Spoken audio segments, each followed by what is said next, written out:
அதை அமைதிப்படுத்தும் தி wisdom of stillness பத்தின ஒரு சுருக்கமான தொகுப்பு.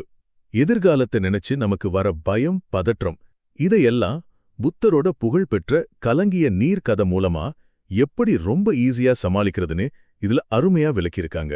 மாட்டு வண்டிகள் கடந்து போனதால கலங்கி போன ஆற்று நீரை சுத்தம் செய்ய சீடர் எந்த முயற்சியும் பண்ணாம சும்மா காத்திருந்தாரு.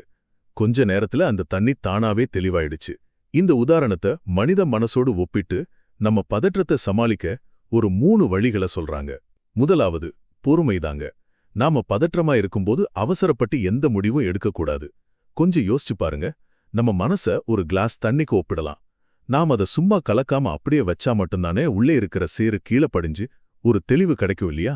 அதே மாதிரி இதுவும் கடந்து போகும்னு நம்பி நாம பொறுமையா காத்திருக்கணும். இரண்டாவது சும்மா கவனிக்கிறது. மனசுல எழும் எண்ணங்களை தடுக்கவோ அது கூட சண்டை போடவோ கூடாது. தேவையற்ற எண்ணங்களை எதிர்த்து போராடுறது ஒரு புதைமுனல்ல சிக்கிற மாதிரிங்க. ஒரு பார்வையாளரா அதை அமைதியா வேடிக்கை பார்க்கறது மட்டும்தான் அதிலிருந்து தப்பிக்க ஒரே வழின்னு சொல்லலாம். இறுதியாக நிகழ்காலத்துல வாழறது. நாளைக்கு என்ன ஆகுமோ அப்படிங்கிற எதிர்கால பயந்தானே நம்ம பதற்றத்தோட ஆணிவேர். எதிர்காலங்கிற ஒரு கற்பனை நிழலை துரத்தி சோர்வடைறதை விட கையில இருக்கிற நிகழ்காலங்கிற நிஜத்தை நாம ஏன் கெட்டியா பிடிச்சுக்க கூடாது? குழப்பங்களும் பயமும் தற்காலிகமானதுதான். மனச வற்புறுத்தி அடக்காம ஒரு பார்வையாளரா பொறுமையோட கவனிச்சா கண்டிப்பா உங்க வாழ்க்கை தானாவே தெளிவாகும்.